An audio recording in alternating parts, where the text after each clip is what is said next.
right, so we should have Matt on the line. Matt, are you there? I am here. Hey, how are you? It's the Holiday World Park president. Matt, I'm excited to have you on. I'm excited to talk to you guys. A lot of fun. Yeah, this is your first time on the show, so we were hoping maybe you could start with giving us a little background about yourself for the amusement industry and how you ended up in the role as park president. Sure, I'd be glad to tell you about my story. So, a small child coming back at that time up until 1984 when we switched over to Holiday World. So I have a lot of great memories of coming here with my family and just looking forward to that annual trip that we made every year to come to the park. And when I went to college, I went to Indiana State University in Terre Haute, Indiana, and I majored in accounting. Never dreamed that, one day I would end up back here at a theme park in Santa Claus, Indiana. But I went on to become a CPA and a public accountant in Indianapolis. Was there for about 4 years, and then when my wife and I got married, we recognized that we missed our southern roots, and we wanted to come back home and be in the area. The timing couldn't have been any better. At the time, I had a friend who worked here at the park, and there was a controller position that came available. And so Will Cook, the president and owner at the time, gave me a call and said, "Hey, I'd like to talk to you if you're interested." And I said, "Sure, I'd love to learn more about the position." Came down and talked to Will, was offered the job the next day, and the rest is history. I actually started here on Valentine's Day in 2000, so I think that's rather appropriate that I started on a holiday here at Holiday World. Wow. So I started as a controller, was here in that position until 2007, and Will then created some new positions. He created 2 general manager roles, a general manager of operations and a general manager of support services. So I took on that role at that time, which oversaw a lot of the back-of-house type of operations of the park, including admissions, entertainment, accounting, IT, all of that fun stuff. And then back in, then in 2010, we had a very severe tragedy. Will passed away at a very young age, 48 years old. It was a very sad time for all of us. Will was one of my very best friends and just a very beloved family member, not only to his family, but to the Holiday World family. So continued, on as general manager for a couple of years in that role. And then in 2013, Will's wife and children asked me to assume the role of president of Holiday World Splash and Safari, and that's where I've been since that time. Wow, that is it's a really crazy story, and it's fun when you get to actually you grew up with Holiday World, and now you're the park you're the guy who's in charge. You probably get free funnel cakes and stuff, huh? Well, no, I do get a 40% discount though, just like the rest of our employees. Nothing free, And my kids do think that I have the coolest job in the world, so I do have that card to play. So I play that often with them, but. No, they have to pay for their funnel cakes just like I do, and they have to stand in line for the rides just the same as Dad. I should have probably said free Pepsi and sunscreen. Maybe I should have went that way. I do get free unlimited soft drinks all day long, as all of our guests do, and I have unlimited access to sunscreen too. So my skin's well protected. All right, now normally when you have to pay for soft drinks, you're pretty picky as to which one you're going to drink because you usually have a favorite and you usually stick with it. But what is your favorite? When you're walking through the park and you decide you need a little thirst quencher, which soda do you go to? Well, I kind of go back and forth. I have to say, on those hot days, I try to make sure that I stay well hydrated and I drink water and Gatorade. But when we have a day like last Thursday when we had to be here at 2:30 in the morning, and was here until midnight that night because of the announcement of our new attraction for next year. I was drinking the Mountain Dew pretty heavily that day. I am a Mountain Dew man myself. I love Mountain Dew. There you go. All right. Well, let's talk about it. Thunderbird was just announced this past week, and very exciting B&M launch wing coaster. A combination I don't think any of us were expecting. Tell us first a little bit about the yeah, exactly. It took us all by surprise, especially Drew and Legend, because I think 2 weeks ago they basically said some nerd said that they're making this launch B&M coaster that's never going to happen. Am I correct in saying that, Legend and Pat and Drew? Yes, we were like, no way, never going to happen. It's going to be a mine train. Oops. We were wrong. We bettered you, so I'm glad to say that we got you. No, we are beyond excited, beyond ecstatic. Again, as a theme park junkie growing up, this was kind of a dream come true for all of us to get our first major steel coaster. It's something that's been a long time in the making. Back before Will passed away, we started talking with B&M back then and started kind of planning, for this day and planning for this ride. Knowing what we wanted, but at the same time knowing that we wanted to make sure that we waited until just the right technology came along that would be innovative enough for us. And, so when we started talking to B&M last year and we decided we were going to go with the wing coaster concept, which is fantastic. I love wing coasters. They're a great ride. But being Holiday World and staying true to our tradition, we like to do things a little bit differently. We like to be innovative. We like to have the biggest, the fastest, the tallest, the first. Anything with an ST on the end, we want to be that. And so we went to B&M and we said, hey, you know what? We really want a wing coaster. But you look out in the market right now, and there's other wing coasters out there, and they're great. But we want to be different. We want to set ourselves apart. How about a launched wing coaster? And so Walter Bolliger, when we, mentioned that to him, he said, you know what, we could do that. We can do that. And so that's kind of what set this coaster on its course. And, to be able to say that we are the first launched wing coaster in the United States is pretty big for us. And we're very, very, if I do say so, pretty braggy about it. We're proud to brag about it. It's going to be a fantastic ride. I hope that you guys have been able to see the animations and go out on our website and YouTube and watch the 360 fly arounds and the animation of the ride. But it's going to be truly phenomenal. Yeah, it's one of those things where this will be the fourth wing coaster in the U.S. here.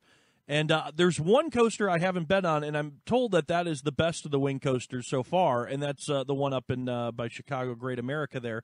The other two I've been on, it hasn't really, blown my socks off. But this one looks really cool, especially that end inversion where you go over the barn and then kind of do a flip through the barn. It looks really crazy. Right. Yeah, absolutely.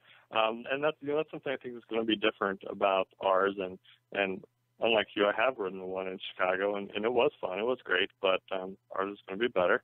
I think that what's really cool about us and what's really cool about our park is we have so much wooded area and so much terrain that we like to work with. And so it was very important to us, too, that when we placed this coaster, that we placed it out in the woods so that, when you shoot out of that station at 60 miles an hour in 3.5 seconds, you're going to go straight into an Immelman, and then you're going to fly into the woods. And so there's going to be a lot of, quote-unquote, near misses as you're flying through the trees, getting close to those trees throughout the wooded area. And then you come to that barn, and you're going to fly through that barn, go around the carousel, and then come back through that barn again with two more keyhole elements and near misses in place. It's just going to be super exciting. A lot of flying low to the ground, and depending on where you sit on the wing coaster, it's going to be a different ride each and every time, no matter where you sit on that coaster car. Very, very cool. We have some fan questions that have come in. One of them, and this kind of fits in there, is were you guys looking at any other concepts or any other manufacturers when you're deciding on what coaster you wanted to go with? Obviously, that would be something that happened kind of early on. Sure. We were not looking at any other manufacturer. We knew right away that when we did our first steel coaster, we wanted to go with B&M. In terms of steel coasters, B&M is top of the line, and we have a really good relationship with them. Their philosophy in their business is very similar to ours. They're family owned, and they're very well known for their reliability and for their safety. And of course, for us, safety is our number one cornerstone that we operate on a daily basis. So from a manufacturing standpoint, no, absolutely not. We didn't look to anyone else for our first coaster. As to different types of coasters, as I said earlier, when we started talking about this back in 2008, 2009, at the time we started talking about doing an inverted coaster. But at the time we knew that we wanted to wait until just the right moment, until just the right technology and when it felt right for us from a competitive standpoint to put something in. And once the wing coasters started becoming more prevalent, and then once the fact, that we could get a launch wing coaster, that pretty much sealed the deal for us. That's interesting that you were thinking about an inverted coaster, because it seemed like there's a big kind of window there where B&M just didn't have a demand for large scale inverted coasters, because a lot of parks had already built their inverted coasters, and then Sure. and then this year we see Banshee go up at Kings Island, and just a massive inverted project. That would have been kind of neat to see two of those style coasters go up, but this obviously it actually would have been cool to have your first inverted, your launch inverted B&M coaster. I don't think there's any of those out there, is there? I don't think so. Well, you never know what could be coming down the line for it. Oh, see, I'm sorry. I have a habit of giving away what's happening in 2016, I didn't confirm nor deny, so... Well, that's awesome that you guys are starting up that relationship with B&M. Let's go to Drew or Legend. Do you guys have any questions? Well, I was going to say we're going to chalk that up as a maybe for 2016. Anything's a maybe. We can put anything in the maybe column. Yeah, that is true. I had a quick question here for you. It had to do with your 66 days at sea. And I was curious if you guys ever just sat around the office and were like, oh, we're really going to screw with them by giving them this clue. You're going to have no idea what's going on. Or if every single one of your clues sort of slightly were to hint at something. We did have a lot of fun with that campaign, I will say. And Paul Warney, who's our director of communications, did a fantastic job with that campaign. And we did spend a lot of time coming up with, okay, what is our daily clue going to be, and what hints are we going to drop?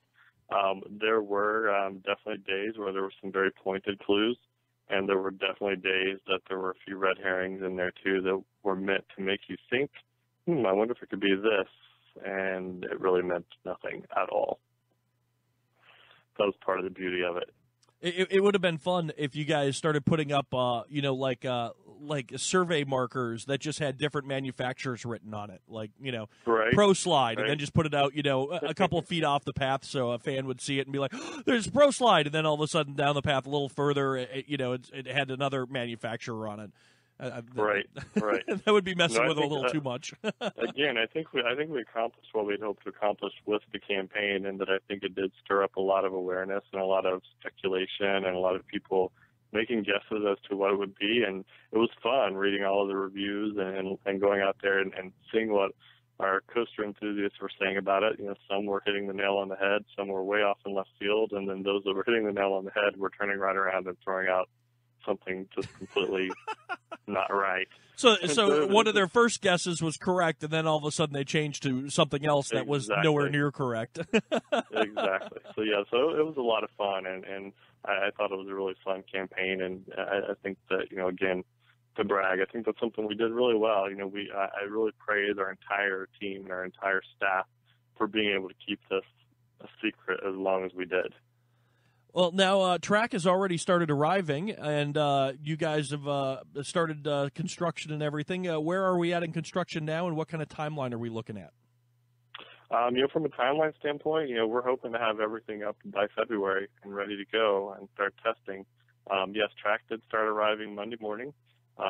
It's pretty cool to see big semi-trailers going down the highway with orange steel on the back.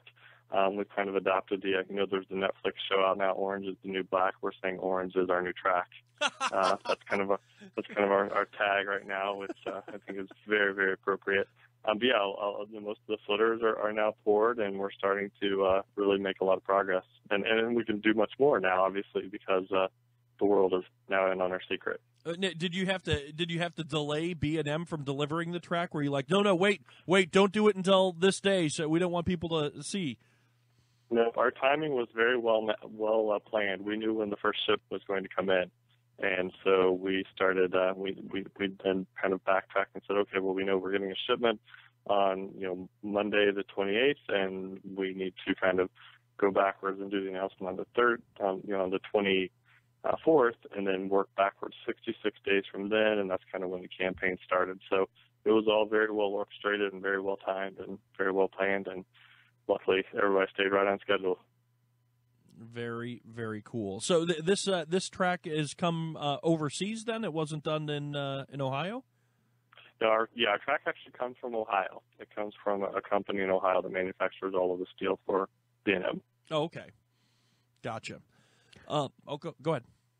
So I've got a question over here. It's about what is like the theme of the Thunderbird ride and the roller coaster, and how does it fit in with the Thanksgiving section of the park? Sure, that's a great question. And in terms of coming up with a name, for the longest time, we were trying to think of something that would really fit in well with Thanksgiving and fit in with our theming. We really started putting a lot more emphasis on theming this year than ever before. We are the world's first theme park. I don't think a lot of people know that, but we came 9 years before Disneyland, so we have that moniker as well too. But we really wanted to make sure that we captured the essence of what that area is all about. And so when you hear the word Thunderbird and we started telling that story, and Leah Cook, Will's daughter, actually posted a blog earlier this week to kind of tell the story of the Thunderbird. But what the Thunderbird story is back during the times, the Pilgrims' times, there was folklore out there that there was this creature that flew through the air, kind of your Bigfoot of the sky, so to speak. They believed that there was this bird that flew through the air and could create strong wind and thunder by the flapping of his wings, and could shoot lightning out of his eyes. And so, it's our interpretation that, as the Pilgrims were crossing the ocean coming to the New World, that it was because of this Thunderbird that helped create the wind necessary to help propel the ship across the ocean and make it safely land to the shore and brought our Pilgrims here. And so the Thunderbird is our friend. While he's somewhat mysterious and somewhat large, he's basically the size of a coaster car. But at the same time, he's mysterious, but in a very friendly way, a very Holiday World-esque friendly way. And he's here to help, and he's here to bring our riders safely to the park. Very cool. I did not know that. It's really interesting. Yeah, and this would be out of the 4 coasters. This is the second one that's themed as a bird, correct? I think. It would, yes. Yeah. Our Raven was our very first coaster, and now we have the Thunderbird. Oh, actually, I meant in Wing Riders. I didn't know that would fall into that too. There you go. It's 2. Yeah, we have 2 bird coasters here at Holiday World Splash and Safari. And you also have a coaster named after one of our podcasting hosts here. So. Exactly, and that's why we named it that. Yes, and that is by far your best naming. I'm still waiting on the royalty checks, but it's okay. Well, they're in the mail.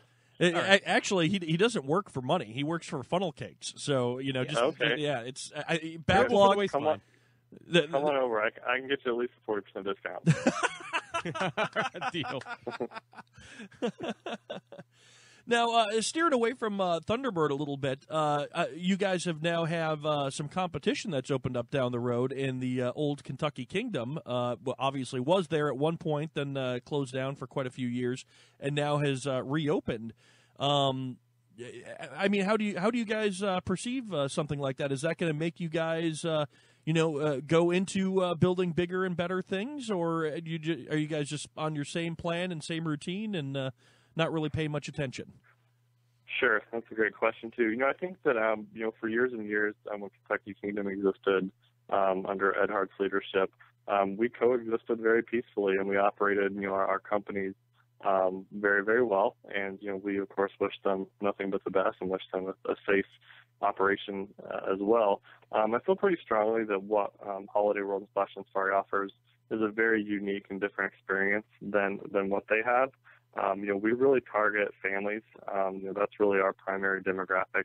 And, at the same time, we're putting in something like the Thunderbird, and people may say, well, that's not really a family ride. Well, I would argue, yes, it is. You look at your family, you look at the breakdown of that family, and that's not just mom and dad and grandma and grandpa and your kids that are 4, 3, and 2. We've got to start thinking of the kids that are, of the tween age as well. My daughter's 12 years old, and she's actually absolutely chomping at the bit right now to ride the Thunderbird. She can't wait. So I think that, we offer a very unique experience. On top of that, as we talked earlier, we consider ourselves to really And we pride ourselves on the value that we offer our guests. You pay one price and you get both parks for that one price. With that price, you get one of the world's best, if not the best, in the world water park. We got 3 great wooden coasters. Voyage was named the #1 coaster by Time magazine. And then we have the Thunderbird obviously coming, which is going to elevate us to a completely new level. Continue on with that value message. We give away free unlimited soft drinks all day long, free parking, free sunscreen, free Wi-Fi, just a lot of things that you just can't find anywhere else. And we don't want our guests to feel like they're being nickeled and dimed as soon as they walk through the door. We want them to be able to put your billfold away and just enjoy your day. Yeah, and some competition, and some competition is always a good thing. So absolutely, yeah. It will build up, and I love the way when you said the fact about Voyage being the #1 wood coaster that you said Time magazine and not Golden Ticket Award, because right. we when you said that I was like, oh, you know what, that's a reputable site. I'm going to go ahead and believe that. yeah, no, that was from Time magazine, and TripAdvisor is the one who actually gave our water park its highest accolades. Well, and you guys, so we really hang our hat on that pretty high too. You guys have a killer water park. I mean, I haven't been there in a few years. It's been quite a while since I've been there. But the last time I was even there, it was an amazing water park. And now you guys have, you guys probably. Last time you were here? It was it would have been the second Hollywood Nights that you guys did, and it was before the Intamin Flume ride was in there. Okay. It was a while ago. It was quite a while. You need to come back because we've gotten 2 world-class water coasters since you've been here. I know. We're the Wildebeest and the Mammoth, and those are crazy. I know. It's a lot of fun. I mean, obviously, you were thinking of me when you went with the Thunderbird. You're like, okay, you know what? This Intamin Flume ride is not doing it. Something to get him here. Let's get him here with the Thunderbird. You think that'll get him? I'm pretty sure that'll get him. Okay, good. All right. So you just committed. You realize that, right? I do. I do. And and you know what? 40% off funnel cakes ain't a bad selling point either. So. If you come out here, I might even buy you a funnel cake. He's up in the deal. Take it. And you know what? It's even better because this year we started offering red velvet funnel cakes. Oh, which man. is pretty amazing. So they're red velvet funnel cakes with a cream cheese icing and a blueberry sauce. It's in our 4th of July section. We call them our red, white, and blue funnel cakes. They are pretty phenomenal. I haven't had one with cream cheese frosting on it, but that's definitely amazing. My 2 big amusement park kickers are mini donuts and deep fried Oreos. We do have the deep fried Oreos. Oh. We don't have mini donuts, but what we do have, I can one up you. We have what we call cronuts. So we have croissants that are donut-like, and they are amazing. Oh, well, what is your? Let's talk about this. While we're on the food subject, what's your bragging in the food portion of the park? What's your favorite? My favorite food in the park, and that's a tough one too, because I try to sample a little bit of something every day. I'm a big fan right now. One of our new things is a buffalo chicken ranch pizza down in Splash and Safari. That's pretty awesome. This year this is one of our healthier options. Over in Hot Diggity Dogs, we have a deep fried cheese hot dog wrapped in bacon with barbecue sauce on a pretzel bun. You did say healthy option, right? I did. That's our healthy option. I was going to interrupt you and say don't even bother with that, but that's a great healthy option. I love it. Yeah, I was about to tune out. He was like, healthy option. Yeah, who needs this? He's going to say something about carrots or something. To be serious, we do have several healthy options, too, that we added this year that I like as well. Our new restaurant that we have in the water park is called the Wildebeestro, very aptly named. But we have hummus wraps there. It's a roasted red pepper hummus. Those are pretty great, too. So we, in terms of food offerings, again, we try to make sure we offer something for everyone and for every taste. And we have fresh fruit cups, and strawberries and blueberries, and we have those typical theme park foods, and then we try to take that up a notch by offering something a little bit more signature and a little bit more us.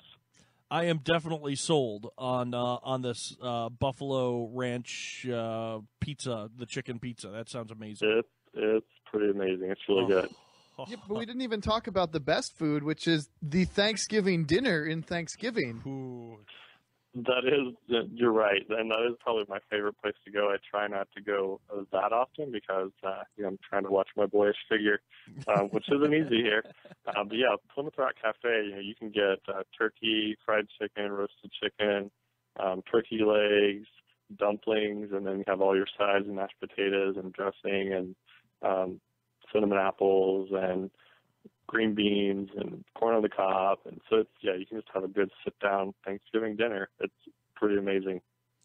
All right. Now, I know we've gone a little bit over our time, but I do want to ask one more question here on my end. Sure. And that is, when you're in the industry, you always start seeing those attractions that you would just love to add. It's like on your wish list. Do you have a wish list attraction that you could share with us? Something that maybe, obviously might not be in the works, but something if you had your way and only your way, you could be like, this is what we should put in here. Well, I can honestly say that, my wish list is being completed next year. The Thunderbird is truly something that, since I've been here, I've dreamed that we would get a major still coaster. And so now I think probably my next item on my wish list would be another one. I obviously want to keep expanding and keep growing and keep giving our guests what they're asking for. And I think that, once they get a taste of the Thunderbird, they're just going to want something more. And that's something, too, that we really try to, we talked about how healthy it is to have competition. We feel like we're our biggest competition because we always want to try to outdo ourselves. We want to try to look at what we did in the past, and we want to do something better. And that's why this year, this is going to be our biggest investment, our biggest project we have ever done. And we want to try to one-up ourselves, and that's what we're going to continue to do. On the flip side, is there another dream item? I think one dream item I would have for the park is just to have it's kind of a staple item, I think, in theme parks. I think we need to have a really nice Ferris wheel somewhere within the park. Again, being in southern Indiana and with our terrain and with the beautiful landscapes that we have, I would love to have a Ferris wheel at one of our highest points so that you can get a really good view of the entire park and see just how big we really are. I think a lot of people don't recognize we have a small park feel because of our heart, but in terms of size, we're pretty darn big. We're about 90 acres, or we're about 110 acres now, and we have about another 90 acres left to develop. And just think of the holiday themes you could do with a really cool Ferris wheel LED package. You could do, like a pumpkin or a Christmas wreath or, all sorts of crazy stuff with these LED packages that they offer now. So, and who's to say we aren't going to be adding more holidays in the future? He teased the Valentine's Day one when he said that was his first day to work at the park. See, Drew caught on to that. I didn't. a big circular heart, going around in there. You just never know. Oh, never know. A tunnel of love. That's the only thing I can think of that would go with a holiday theme for what would it be? Valentine's Day. The options are endless. Yes. You could celebrate New Year's Eve every 10 minutes. How fun would that be, right? Isn't that a Simpsons episode? Talk like a pirate day. Man, we're just going to have to call you back and go over all of our ideas for you so you can just start taking those ideas. And we work for Funnel Cake, so it's great. Yeah, there you go. I'd love to hear them. All right. We've already kept Matt 10 minutes past what we said we would, so we're going to let you go back to building a coaster, and I guess we'll go back to podcasting. All right. Well, very good. Well, I'm so glad you guys were able to call, and we look forward to talking to you again. All right. I'm sure we will run into each other at IAPA. Yeah, feel free to plug in anytime. We'd love to chat more. All right. That is Matt, the president of Holiday World. Thank you for coming on the show. All right. Thank you. All right. Very nice interview. I like that guy.